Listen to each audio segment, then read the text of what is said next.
This is a story about a world obsessed with stuff. It's a story about a system in crisis. We're trashing the planet, we're trashing each other, and we're not even having fun. The good thing is that when we start to understand the system, we start to see lots of places to step in and turn these problems into solutions.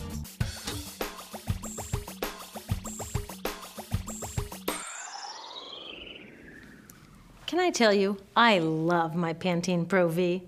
Of the dozen or so personal care products that I use every day, it's the one I can't live without. It says it gives my dull hair the ultimate cool shine. How does it do that? I was wondering that while I was lathering it in my hair one day, so I read the ingredients right here. Sodium lauryl sulfate, tetrasodium EDTA, methyl isothiazolinone. What is this stuff? I took this list to some scientists who know how to read it. Turns out my Pantene contains a chemical linked to cancer.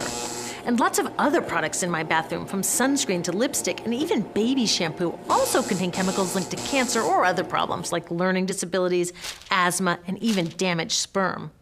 Like most parents, I try to keep my family safe. But now I find out my bathroom is a minefield of toxins? What are we supposed to do? To find out the answers, we have to go back to one of the key features of our materials economy: toxics in, toxics out. If, at the factory, you pour toxic chemicals into a product, like baby shampoo, you're going to wind up with toxic baby shampoo, and toxics in workers, communities, and, babies. So let's take a closer look at this toxic outrage where it seeps into our lives every day, in the bathroom.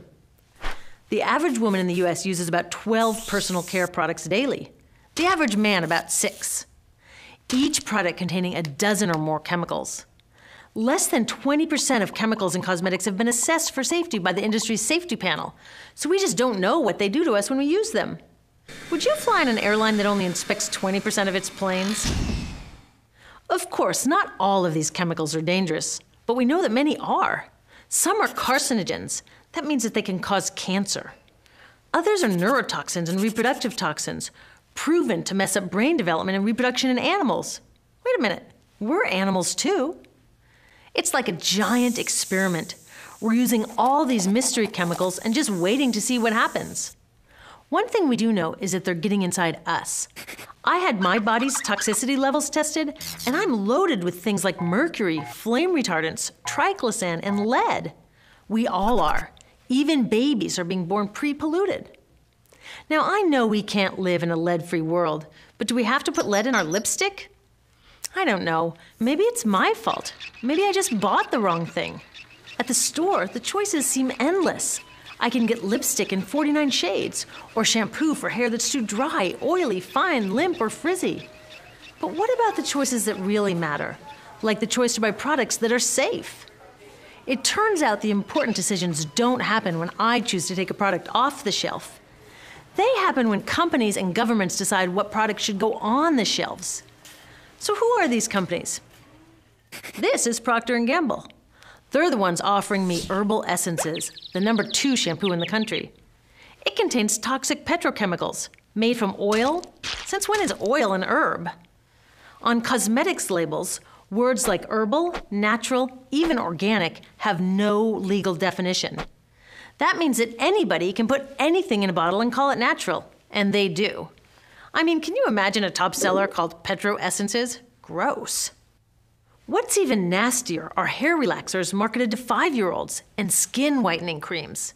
These are super toxic, both in their ingredients and in the message they send about what beauty is. Ooh, here's Estee Lauder offering me a chance to help find a cure for breast cancer. That's nice. But wait, they're also using chemicals linked to cancer.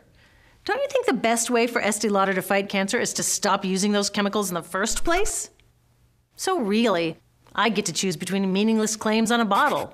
But these guys get the real choice about what goes into those bottles. And that happens back here, at the factories where they're formulated. Why do the makers of these products use all these toxics? Are they trying to poison us? No, they're just working from a 1950s mindset when people were totally swept up in better living through chemistry. In all that excitement, they forgot to worry about human health impacts. That was years ago, and they are still using these same old toxic chemicals. Today, big cosmetics companies say the doses of poison in their products are small enough to be harmless. Yeah, maybe if you use them once a year. I guess they never get out and see that their products are being used and combined with other products every day. A little toxic dose under your arms, a little more on your hair, on your lips. And workers in nail and hair salons get dosed all day long. So the industry is used to doing things this way, and they can, because even now that scientists have linked the chemicals they're using to all sorts of problems, there are no laws to get rid of them. You're thinking, really? Come on, nobody's making sure that the stuff we smear all over our bodies is safe? Nope. The FDA doesn't even assess the safety of personal care products or their ingredients. Since 1938, they've banned just 8 out of over 12,000 ingredients used in cosmetics. They don't even require that all of the ingredients be listed on the label. Now, this is an example where we can all agree a little more government action would be helpful. This lack of regulation leaves a huge hole that the cosmetics industry is all too happy to fill. They set up their own committee to self-police their products, and compliance with their recommendations is voluntary. So the cosmetics industry is making the rules and then deciding whether or not to follow them. So you see, it isn't our fault that these toxic products are in our bathrooms. It's a whole broken system that's ignoring the simple rule: toxics in, toxics out. But we're not helpless. There are resources online that we can use to protect ourselves by identifying the best possible choices in the store. But the real action is with people working to change the system. Because if we really want to solve this problem, we got to start here with these guys. Women, parents, workers, people all over the country are demanding that Congress pass a new law, giving FDA the power to make sure that our personal care products are safe. We need common sense laws based on the precautionary principle. That means that when you're dealing with hazardous chemicals, just err on the side of caution. Let's not debate how much lead should be allowed in lipstick. Just get the toxic chemicals out of our products. Smarter laws would force companies to get past that old 50s mindset and figure out how to get us all clean and shiny without toxic chemicals. Can they? Totally. Many responsible cosmetics companies are already putting safer products on the market. Green chemists are developing substances that are designed to be safe and non-toxic in the first place.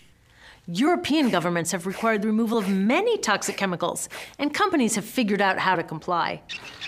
When cosmetics are reformulated to be safe and labeled honestly, then we can feel comfortable with the choices available at the store. We can choose bouncy hair or full hair, shiny lipstick or matte. We can even choose to feel beautiful without using 20 products. But we'll know that whatever we choose, the most important choice, the choice to be safe and healthy, has already been made.